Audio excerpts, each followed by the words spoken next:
Rafale सौदे में भ्रष्टाचार के बाद एक बार फिर न केवल भ्रष्टाचार जो है मुद्दा बना हुआ है, बल्कि न्यायपालिका भी सवालों के घेरे में है। क्योंकि आप जानते हैं कि राफेल मसले पर सर्वोच्च न्यायपालिका ने क्लीन चिट दी थी और ये बताया था कि इसमें जांच की कोई ज़रूरत नहीं है।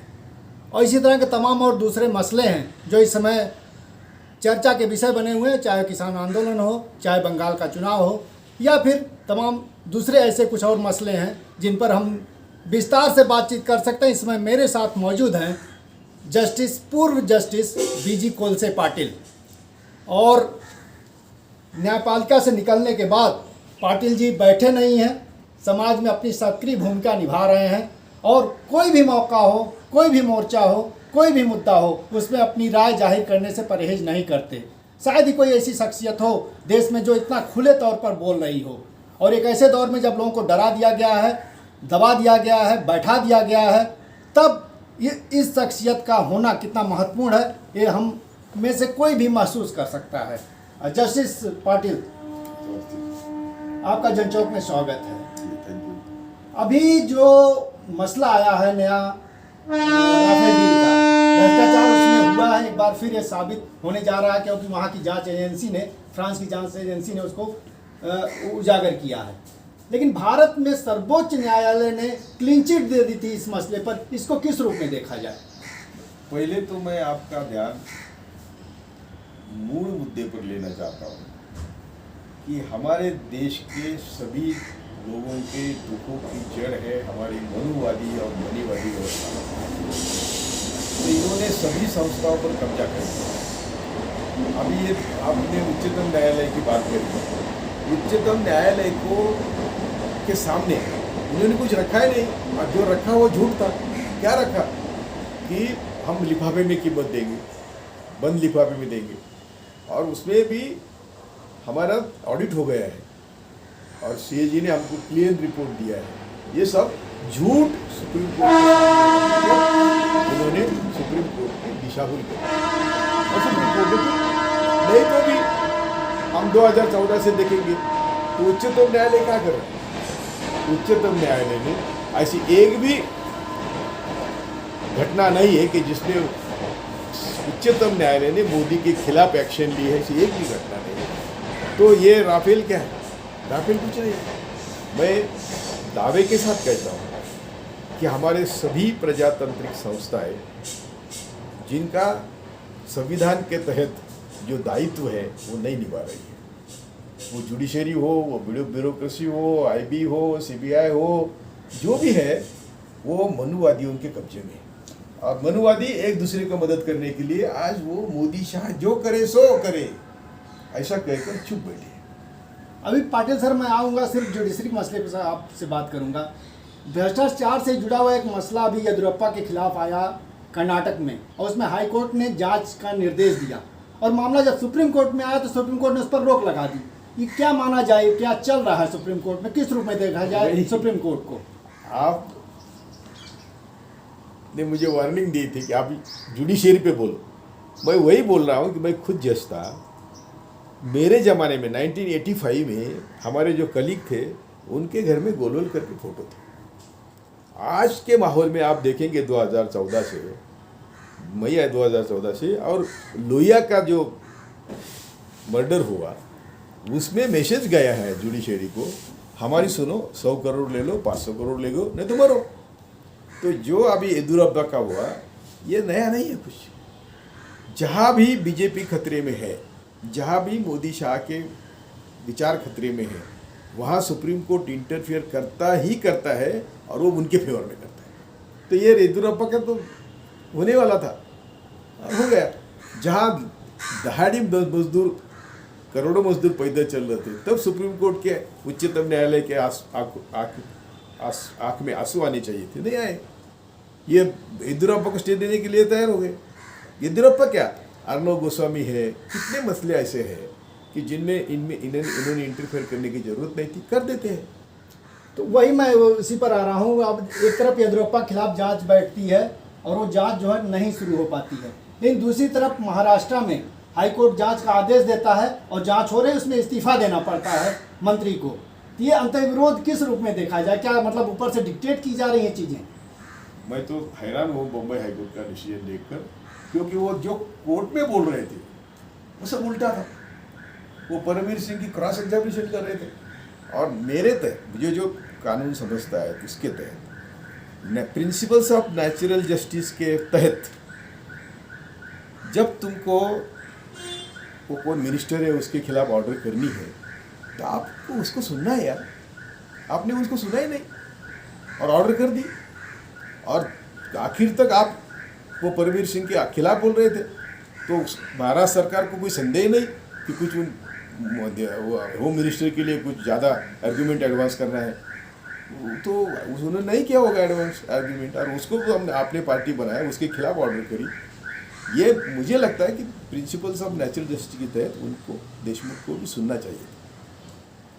तो अगर कुल मिलाकर तस्वीर देखें तो जो जुडिशरी तस्वीर है बहुत ही भयावह है, और एक काला पक्ष उसका है जो लोगों के सामने आ रहा है। अभी इस रेजिम में, अभी जबकि रेजिम बदलने जा रहा है सुप्रीम कोर्ट में, क्या कोई उम्मीद की जा सकती है इसमें कुछ बदलाव आएगा? कुछ नहीं, कुछ नहीं। मैं बार बार कहता हूँ कि ए गया और बी आया तो फर्क नहीं पड़ता। अरे मैं तो कहता हूँ कि किसी दूसरी पार्टी की सरकार आई तो भी फर्क नहीं पड़ेगा, क्योंकि आज मनुवादियों के जड़ें इतने गहरी है कि वो सभी संस्थाओं पर नाग जैसे, सांप जैसे कब्जा कर बैठे हैं। और किसी की भी सरकार आई, मेरे पास एक वीडियो है, जब कमलनाथ की सरकार मध्य प्रदेश में आई तो एक बीजेपी का नेता किसी से बोल रहा है, एमएससीबी के ऑफिसर से, आपको 25 लाख रुपए दिए हैं, अरे आप ये लोकसभा के इलेक्शन में कमलनाथ को हैरान करो, बिजली तोड़ो, जहाँ भी हो सके जिस शहर में बिजली तोड़ो। तो ऑफिसर बोलता है, सर वो कम हुए हैं पैसे, बोले और 25 लाख बेचता हूँ। यानी 50 लाख रुपए एक ऑफिसर को वो ब्राइब देते हैं, किस लिए? तो जहाँ भी हो सके बिजली तोड़ो। तो हैरान करने के जो किसी दूसरी पार्टी का सरकार आता है तो उसको हैरान करने के तरीके अभी मैं महाराष्ट्र में देख रहा हूँ। अभी वो कल आपने वो डिसीजन की बात करी, तो परमवीर सिंह जब तक सर्विस में है बात नहीं करता है, और जब उसका तबादला होता है तो वो बात करने लगता है। और परमवीर सिंह ने देवेंद्र के साथ जो भी काले धंधे किए हैं सब हमारे सामने है, तो भी ये लोग किसके पास जाएंगे? परमवीर सिंह को इन्हें तबादला करना ही चाहिए था, तो वो किया, तो वो ये कोर्ट ने ये कर दिया। तो मैं ये कह रहा हूँ कि मनुवादियों की जड़ें इतनी मजबूत हो गई है कि किसी भी सरकार आई तो हम सब लोगों को, आपके जैसे मीडिया को, रात दिन काम करना होगा, काम करके मरना होगा। मनुवादियों की असलियत देश के सामने घर घर जाकर लानी होगी, तभी कुछ फर्क पड़ सकता है। हज़ारों साल हम उनके गुलाम रहे थे, कॉन्स्टिट्यूशन आ गई, एक 20-25 साल हम कुछ श्वास ले सके। 70 के ज़माने दशक में यानी जयप्रकाश नारायण का राज्य आया और उन्होंने रामायण महाभारत शुरू किया। वहाँ से बाबरी मस्जिद, दादर गुजरात, गोधरा, पठानकोट, उरी, पुलवामा, बालाकोट, लाल किला, और अभी कल नक्सलाइट का हमला, ये सब क्यों हो रहा है? और ऐसे चुनाव के दिनों में क्यों हो रहा है? तो ये सब उनकी साजिश है। सादी बात है, सिर्फ सादा सारा तर्क है कि यदि कुछ घटना होती है और उसको किसको फायदा होता है, ये देश को जो समझता है कि भाजपा को होता है, तो कौन करवाता है? ये तो सब आगे तर्क बढ़ाना चाहिए, और ये हो रहा है देश में। क्या नक्सल हमले में इस तरह कोई आप जो है बिल्कुल एंगल देख रहे हैं? बिल्कुल इनका इंटेलिजेंस फेल्योर है, और इंटेलिजेंस फेल्योर है। वो लोग बैठे थे, अरे वो इनको आने के अंदर घुसने की, फिर सिर्फ जवानों को अंदर घुसने दिया और फायरिंग शुरू किया। और उनके पास इतने बड़े अच्छे बंदूकें हैं कि हमारे जवान उनको मुकाबला नहीं कर सके। वो जवान बोलता है खुद कि वो हमें ट्रैप में लाने के लिए चारों ओर से घेरा हुआ था, हमको भागने की जगह नहीं रखी। ये कैसा क्यों हो सकता है भाई? और यदि तुम इतने सीरियस हो तो तुम बालाकोट कर सकते हैं, तो ये क्यों नहीं कर सकते? लेकिन ये इलेक्शन का गिमिक है, और ये इलेक्शन का गिमिक मीटिंग में एक बोलना कि तुम सब नक्सलाइट, नाम भी नहीं लेते प्राइम मिनिस्टर, जवान जो हथियार लेके बाहर गए हैं उनको मैं न्योता देता हूँ कि वापस आओ, मेन स्ट्रीम में आओ, और ये ऐसा करवा के लोगों में डर पैदा करता है। देखो ये नक्सलाइट की वजह से हो गया है। लेकिन मुझे बताया गया, जैसे मेरे वहाँ रिपोर्टर हैं, उन्होंने कहा कि नक्सलियों की तरफ से शर्तें हैं, 2-3 शर्तें हैं, सरकार उसको मान नहीं रही। जैसे उनसे प्रमुख शर्तें हैं कि जितने लोग उनके जेलों में बंद हैं उनको छोड़ा जाए, सीआरपीएफ जो वहाँ तैनाती है अर्धसैनिक बलों को उनको हटाया जाए, और आगे फिर जो है इस पर वो बातचीत करने के लिए तैयार हो सकते हैं। लेकिन ये शर्तें जो है सरकार कुछ मान नहीं रही है, उस दिशा में कुछ बढ़ नहीं है। क्या उसके पीछे कोई उनका वेस्टेड इंटरेस्ट भी तो है? मैं यही बोल रहा हूँ ना कि तुम पब्लिक मीटिंग में बोलते हैं उनको कि तुम सरेंडर हो जाओ, तुम आ जाओ, तुमको हम प्रोटेक्शन देंगे। यदि वो ऐसे निगोशिएशन के लिए तैयार है तो सरकार ने करना चाहिए कि नहीं? करना चाहिए, लेकिन नहीं करते। आप आतंकवादियों को उधर बोलते हैं कश्मीर में कि आप आइए, शस्त्रास्त्र फेंक दीजिए, हमारे साथ आइए, और हर दिन आतंकवादियों को मार रहे हैं, वो मार रहे हैं। ये भी एक गफला है। तो आप सुन लीजिए कि पठानकोट का एयरपोर्ट दुनिया में सबसे ज़्यादा सिक्योर्ड एयरपोर्ट है, उस पर हमला होता है, और उसकी इंक्वायरी के लिए आप पाकिस्तान की मदद लेते हैं।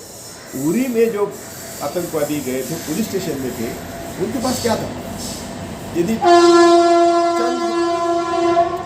अम्यूनिशन उनके पास था तो उनका भी खत्म होने वाला था। उनको घेराव करके यदि हम उनका आन बान सब बंद कर देते तो उनके ऊपर हम ट्रायल चला के कौन सही आतंकवादी कहाँ से आए उनका तपाश लगाते। एक भी आतंकवादी की केस नहीं चल रही है कोर्ट में। पुलवामा के आतंकवादी मिले थे, वहाँ उनके भी ट्रायल नहीं हो रही। तो ट्रायल करने से सच बाहर आ जाएगा, इसीलिए ट्रायल नहीं होती। और अभी ये लश्कर तोयबा का नाम आया है, लश्कर तोयबा, मेरे ख्याल से वो मंदिर स्टेशन एयरपोर्ट उड़ाएंगे, ऐसे उनकी धमकी आ गई। अरे लश्कर तोयबा की असलियत कहाँ है वो तो लाओ पहले देश के सामने, कौन है वो, एक। और दूसरी बात, यदि वो मुसलमान है तो चुनाव के समय क्यों करेंगे, किसको फ़ायदा होगा? उनको वो जानते नहीं कि मुसलमानों के दुश्मनों को फ़ायदा होगा, तो वो कैसा करेंगे लश्कर तोयबा? तो ये जो लॉजिक है इनका, दलितों को मार रहे, मुस्लिमों के बस्ती पर बम डाल रहे, ये लश्कर तोयबा इलेक्शन के समय ये कर रहा है, ये सब बकवास है। किसी तर्क के कसौटी पर उतरता नहीं, किसी बुद्धि प्रामाण्यवादी कसौटी पर उतरता नहीं, किसी प्रामाणिक कसौटी पर उतरता नहीं। ये सब जुमलेबाजी है। और ये मोदी शाह व्यक्ति नहीं है, ये जहरीली विचार है। इसको निपटने के लिए और संघी की जहरीली सोच के सामना करने के लिए हम सबको हमारी ज़िंदगी न्यौछावर करनी होगी, काम करना होगा। ये देश की असलियत है। अब आते हैं एक दूसरे मुद्दे पर जो पूरे देश के अंदर चर्चा का विषय बना हुआ है। आप खुद कह रहे हैं, आप पूरा देश देख रहा है कि सारी संस्थाएं सरकार ने अपने कब्जे में ले ली हैं। वो आप जुडिशरी के मामला भी आपने डिस्कस किया, चुनाव आयोग एक्सपोज हो चुका है, पूरा देश देख रहा है, और सारी संस्थाएं इनके कब्जे में हैं।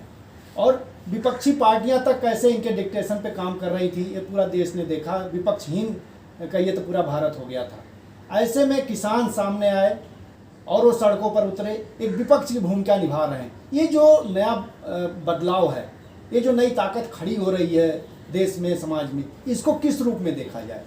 पहले तो अभी जो सभी पार्टियों के नेताओं के, धर्म के नेताओं की बात करिए, मैं चैलेंज के साथ कहता हूँ, हमारे जैसे लोग जिनको मान्यता नहीं, वो मनुवाद के खिलाफ लड़ रहे हैं। राहुल गांधी अकेला लीडर है जो मनुवाद के खिलाफ बात कर रहा है, लेकिन एक भी पार्टी का नेता, धर्म का नेता मनुवाद के खिलाफ नहीं है। तो मतलब ऐसा है कि सभी पार्टी के हेड, सभी धर्मों के हेड मनुवादी है, वो डरते हैं इनको। दूसरी बात, मैं किसानों को तो 100 बार सलाम किया, वहाँ जाके किया, कि आज यदि देश को बदलना है और देश को बदलने की कोई उम्मीद हम रख सकते हैं तो किसान आंदोलन से। मैंने कई बार अपील किया कि जो भी अनाज खाता है उन सब लोगों ने किसान आंदोलन को ताकत देने की अनिवार्य जरूरत है। क्यों? यदि गोडाउन में धान जाता है अंबानी अदानी के, तो वो क्या हमारी सेवा करेगा? जो गेहूँ प्रदेश में 1200 तो 3000 2500 किलो तक बिकता है, अदानी के पास एयरपोर्ट है, समुद्र किनारे उनके पास है, यानी बंदरगाह उनके पास है, रेलवे उनके पास है, कहाँ से भी कहाँ वो गेहूँ लेके कहाँ भी ले जा सकते, वो हमको थोड़ी देंगे। तो किसानों ने जो आंदोलन खड़ा किया वो देश का भाग्य विधाता किसान है। और मैं सबसे पहले सिखों को क्रेडिट देना चाहता हूँ कि उन्होंने पहले शुरू किया, अब सब लोग शामिल हो गए। ये अभी पंजाब का, हरियाणा का आंदोलन नहीं है, वो देश के किसानों का आंदोलन हो गया। वो मझला किसान, छोटा किसान, बड़ा किसान कुछ नहीं है, सभी किसान एक है। और किसानों में खेती करने वाले किसान मजदूर है, वो भी उनके साथ है। ये सबको सांस लेकर ही ये आंदोलन यशस्वी करना हम सबका काम है। किसान आंदोलन और एमएसपी, ये 3 कानून तो जाने वाले हैं, क्योंकि 3 कानून जाने से ज़्यादा स्टेटस को होगा, लेकिन स्टेटस को से काम नहीं चलेगा, हमको आगे बढ़ना पड़ेगा। और एमएसपी की बात है, एमएसपी के बारे में गैर समझ ऐसा है कि हमारे पास पैसे नहीं।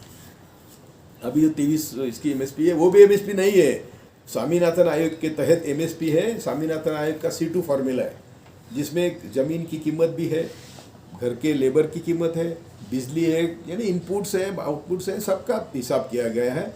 और जब 91 के बाद जब सभी मार्केट हो गया है, बाजार हो गया है, तो किसानों को क्यों नहीं नफा 50% मिलना चाहिए। और वो मिलने के लिए एक NGO के माध्यम से मैंने स्टडी किया है, तो ज़्यादा से ज़्यादा 2.5 लाख करोड़ का बोझा सरकार पर पड़ता है। लेकिन मई 2014 से आज तक मोदी ने इस बहाने, यानी कर के बहाने, कस्टम के बहाने, ब्याज माफी के बहाने, लोन माफी के बहाने, पैकेज के बहाने चंद उद्योगपतियों को 50 लाख करोड़ का फायदा दिया है। 50 लाख करोड़, 2.5 लाख करोड़ क्या है यदि। और जो हम खरीदते हैं सब किसानों से, ऑयल सीड खरीदते हैं तो वो हम व्यापारी को बेच सकते हैं। एमएसपी सबकी तय होगी तो एक बाजार में मैसेज जाएगा कि ये भाव के नीचे हम नहीं ले सकते। कपास खरीदेंगे तो वो व्यापारी ले लेंगे, उस जहाँ सरकार उसमें नफ़ा कमा सकती है। सिर्फ धान में सरकार को घाटा आ सकता है, क्योंकि सोनिया जी ने वो कानून बनाया था, बहुत अच्छा कानून है वो, फूड सिक्योरिटी एक्ट। तो ये फूड सिक्योरिटी एक्ट के तहत ये धान्य 2 रुपये 3 रुपये किलो में देना पड़ेगा, वो देना ही पड़ेगा, उसमें कोई तड़जोड़ होने की ज़रूरत नहीं। और बाकी सब में सरकार नफ़ा कमा सकती है, सब खरीदना किसानों को गारंटी मिल सकती है, और इससे हमारे देश की इकोनॉमी बदल सकती है। ये इकोनॉमी बदलने का आज मौका है। किसानों को मैं बहुत मेरे पास आंकड़ेवारी है कि हमारा जो आज का बजट है वो 34 लाख करोड़ का है। जो हम कहते हैं इसी तरफ से टैक्स बैठा है तो वो 60 लाख करोड़ का है। 60 लाख करोड़ में हम भारत के अंबानी सहित सबको फुकट में खाना, रोटी, कपड़ा, मकान, शिक्षा, स्वास्थ्य दे सकते। तो टैक्स किस पर लगाएंगे आप? यही बोल रहा हूँ कि इनहेरेंट टैक्स है, जो फ्रांस में 45% है। यदि मैं मर गया तो मेरी प्रॉपर्टी का 45% हिस्सा सरकार को जाता है। कोरिया में 50% जाता है, जापान में 50% जाता है। तो फिर ये जो पूंजीवाद की दौड़ पड़ी है संपत्ति बनाने की, ये भी कम हो जाएंगी, क्योंकि उनको मालूम है कि 50% सरकार लेने हैं मैं मरने के बाद। तो ये टैक्स है, इसमें हमें 10-20 लाख करोड़ सालाना इजीली मिल सकती है। दूसरा है वेल्थ टैक्स। चंद उद्योगपतियों के पास, मोदी के ज़माने में उद्योगपतियों की संख्या कितनी बड़ी मालूम है? कांग्रेस के ज़माने में 50 थी, आज 177 है। तो इतने उद्योगपति बड़े हैं, लेकिन टैक्स देने वाले सिर्फ 20 लोग हैं। 50 करोड़ से ऊपर टैक्स देने वाले 20 लोग हैं 20 देश में। तो ये कहाँ जाता है?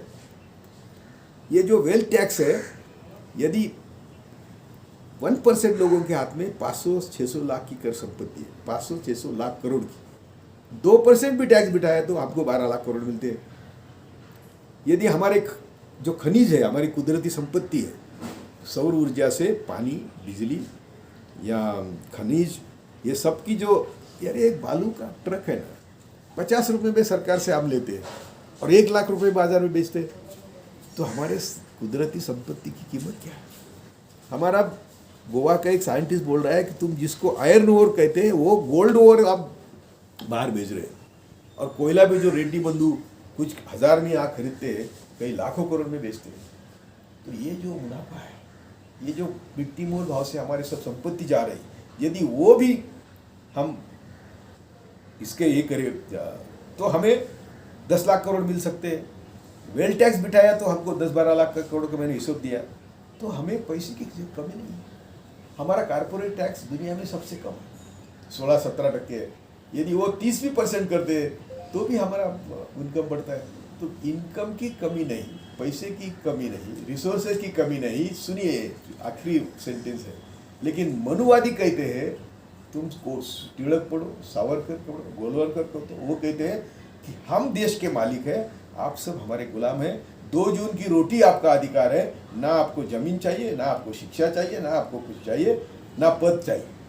तो इसीलिए ये मोदी ने 100% अंमलबजावनी उसकी 2014 के कह रहा बाद था कि ये इतना बड़ा रूप ले लिया है और एक सरकार चल रही है उस तरफ से पूरा निगाह फेरे हुए है। ये अंतर्विरोध मतलब वो उसको लग रहा है कि इससे कोई फर्क नहीं पड़ेगा उसका, या क्या वजह है जो उससे निगाह फेरी उस तरफ ध्यान नहीं दे रही, उसको हल नहीं करना चाहती? मैं तो बार बार बोल रहा हूँ ना कि वो मनुवाद की अमलबजावनी कर रहा है मोदी, और वो हमको बोल रहा है कि तुमको क्या कीमत है देश में, तुम कौन हो? किसान, दिहाड़ी मजदूर, खेती में काम करने वाले मजदूर, यानी सभी तरह के श्रमिक और किसान, ये सिर्फ 2 जून की रोटी के अधिकारी है, इनको कुछ नहीं देना है। अभी देखो मोदी ने सब देश बेचा है, रेलवे बेची है, एयरपोर्ट बेचे हैं, बंदरगाह बेचे हैं, पब्लिक सेक्टर बेचे हैं, बचा क्या था? सिर्फ किसानी। और किसानी में इतना मुनाफा है कि किसानी का इनपुट है वो भी पूंजीवादियों के हाथ में है और आउटपुट है वो भी पूंजीवादी के हाथ में है। तो दोनों तरफ से किसान लूटा जा रहा है। यदि मोदी बोलता है कि हम 1100 रुपये क्विंटल से हम गेहूँ लेते थे पहले, मोदी आने के बाद 1600, 1700, 1800 किया, लेकिन मोदी ने इनपुट का भाव 60-70% बढ़ाया। तो इनपुट महंगा हो गया तो किसान के हाथ में क्या मिला? तो ये किसान मरे भी ना मरे और जिंदा भी ना रह सके, ऐसा अर्ध मेले सब हम लोग रहेंगे, अर्ध मेले। इसीलिए ये सब पॉलिसी की अमलबजावनी हो रही है। लेकिन हम यही एक सवाल आपसे पूछें, चूंकि आप जुडिशरी में रहे हैं, चीज़ों को ऊपर से देखे हैं, 70 सालों का लोकतंत्र हो गया, अंग्रेजों के खिलाफ लड़ाई का एक इतिहास है भारत का, लोगों की चेतना उन्नत हुई है, लोग अपने अधिकारों पर जागरूक हैं, एक संविधान चल रहा है, तो क्या लोगों को यहाँ पहुँचा के इस जहालत की स्थिति में कोई सरकार चल सकती है? लोकतंत्र को खारिज करके क्या इस देश के अंदर कोई सरकार चला सकता है? कि कैसे चलेगी सरकार? अरे मैंने वो भी बोला कि संविधान के सहित स्थापित प्रजातंत्र की सभी संस्थाओं के की पोजीशन पर मनुवादी। तुम मर भी गए तो देखेंगे कौन तुमको? तुम मर भी गए, तुम मर रहे ना, रास्ते पर करोड़ों लोग मरे ना, अभी दिहाड़ी मजदूर मरे, हमारे बहनें रास्ते में प्रसूत हो गई, तो कौन ने देखा? किसने देखा? सुप्रीम कोर्ट के आंख में पानी आना चाहिए था, उच्चतम न्यायालय की आंखों में पानी आना चाहिए था। कई हाईकोर्ट जजेस रोने लगे, उन्होंने ऑर्डर करी, इसके बाद सुप्रीम कोर्ट ने, जब तक वो लोग घर पहुंचे तो कांग्रेस लिया। ये जो किसानों का आंदोलन है, इसको जानबूझकर मैं बोल रहा हूँ, पहले तो बदनाम करने की कोशिश करी, वो हमेशा उनका है। पहले तो उन्होंने अनुलेखा ने कांग्रेस ने लेना, बाद में कॉम्प्रोमाइज़ का जो फार्मूला यानी नाटक किया, नौटंकी की, वो भी आपके सामने है। और अभी वो फिर बीजेपी के वर्कर्स को भेज के उनको मारने की कोशिश कर रहे हैं। पुलिस की गाड़ी में बीजेपी के वर्कर जाते हैं और उनके ऊपर पत्थरबाजी करते हैं किसानों के ऊपर। कितना निर्दयी सरकार है ये, कितना दुष्ट सरकार है। जो प्रजा की सुरक्षा करने के लिए सरकार होता है, वो प्रजा को मार रहा है। कि लाल किले पर जो हुआ उसकी भी कॉन्स्पिरेसी आप समझ सकते हैं। तो मेरा कहना ऐसा है कि हम सबको इस सरकार को यानी मनुवाद को विचारों से, अहिंसात्मक मार्ग से सामना करने के लिए मनुवादियों के खिलाफ घर घर पहुंचना होगा। आप जैसा सोशल मीडिया है, उन्होंने ना मुनाफा देखो, जिन्हें इतना 2 समय की रोटी, 2 जून की रोटी देखकर ही काम करना चाहिए। और हमारे जैसे लोगों ने मरने को न डरते हुए समाज के सामने सच बोलना चाहिए। अब आखिरी हम लोग चरण में है और आखिरी मुद्दे पर बात कर रहे हैं। देश में 5 राज्यों के चुनाव होने जा रहे हैं और किसान आंदोलन के बाद ये पहले चुनाव हैं अपने तरीके से कहिए तो। क्या माना जाए कि इसके नतीजे सरकार को प्रभावित कर सकते हैं और इसमें क्या संभावनाएं आप देख रहे हैं? नहीं, संभावना तो देखो, 2019 में भी किसने सोचा था कि मोदी 303 सीट लेके आएंगे? किसने सोचा था? और 2014 में भी मोदी पीएम बनेगा, किसने सोचा था क्या? लेकिन ये हो रहा है देश में। तो इसके लिए मैं फिर से सभी संवैधानिक संस्थाओं को जिम्मेदार पकड़ता हूँ। यदि सभी संवैधानिक संस्था अपने अपने दायरे में काम करते तो मोदी शाह तो जेल में होते। वो कहाँ था प्राइम मिनिस्टर के लिए? जस्टिस सावंत, जस्टिस कृष्णा अय्यर का रिपोर्ट है कि मोदी शाह को जेनोसाइड में प्रोसिक्यूट करना चाहिए, मास मर्डर में, और उनको उनके ज़िंदगी में कभी भी कोई भी संवैधानिक पद नहीं देना चाहिए। ये जस्टिस कृष्णा अय्यर, जस्टिस सावंत जैसे तगड़े जजेस का रिकमेंडेशन था। क्या हुआ? तो मैं क्या बोल रहा हूँ कि अभी सब देश की सभी, जिसको बोलते हैं हम की पोजीशंस, मनुवादियों के हाथ में। और मनुवादी मोदी शाह जो करे सो करे, उसको सहारा दे रहे, राफेल हो या मोदी के कई भ्रष्टाचार के केसेस आए। वो तो पहले आते ही वो बिरला की डायरी थी, उसके बाद कई डायरी आई जिसमें मोदी का नाम था, लेकिन कोई किसी ने दखल अंदाजी नहीं करी। क्यों नहीं करी? तो सब चाहते हैं कि अभी मनुवाद हावी हो और देश सब मनुवादियों के हाथ में जाए। तो ये जो बातें आप कह रहे हैं सही बात है, ब्राह्मणवाद मनुवाद पूरा व्यवस्था उनके कब्जे में है। इसके समानांतर जो लोग खड़े हैं, जो लोग बोल रहे हैं अलग अलग मंचों से, अलग अलग प्लेटफॉर्म से, उनका कोई साझा मंच, कोई साझा एक जो है मुश्तरका कोई लड़ाई क्यों नहीं सामने आ रही है? अभी देखो ना, परसों ममता ने लिखा ना सबको लेटर कि यदि भारत की डेमोक्रेसी जिंदा रखनी है तो आप सब। ममता ने तो गलती करी, पहले वो बीजेपी के साथ गई। मैं उसमें थोड़ा लॉजिक बताता हूँ कि ममता तो बीजेपी की बी टीम है, केजरीवाल भी बीजेपी की बी टीम है, लेकिन कांग्रेस को, लेफ्ट को जिंदा रखना है, क्योंकि कांग्रेस की भी आइडियोलॉजी लेफ्ट, सेंटर से लेफ्ट की तरफ है। तो ये इसलिए ममता को वो विरोध कर रहे हैं। लेकिन आज के माहौल में ममता को ताकत देना सबकी ज़रूरत है। हम बोलते हैं कि पत्थर से ईंट सही। तो इसीलिए ये चारों स्टेट में जो इलेक्शन है, मुझे नहीं लगता केरला और मद्रास में बीजेपी को चलेगा। आसाम से भी वो जा रहे हैं, बंगाल से तो घुस नहीं सकते, लेकिन ईवीएम क्या करेगा मालूम नहीं। बिहार में काउंटिंग के समय तक वो तेजस्वी यादव मेजॉरिटी में था, 10-12 ईवीएम मशीन में गड़बड़ी करी और उनको हटा दिया। तो मोदी शाह क्या करेंगे, चुनाव आयोग क्या करेंगे? फिर से मैं दोहराता हूँ कि मोदी शाह जब किसकी वजह से पावर में है, तो ईवीएम और चुनाव आयोग की मदद और उच्चतम न्यायालय के आशीर्वाद से। जनचौक से बात करने के लिए बहुत बहुत शुक्रिया। तो आपने देखा जस्टिस पाटिल जो है अपने खुलेपन के लिए जाने जाते हैं, मजबूती से अपनी बात कहने के लिए जाने जाते हैं और किसी से डरते नहीं।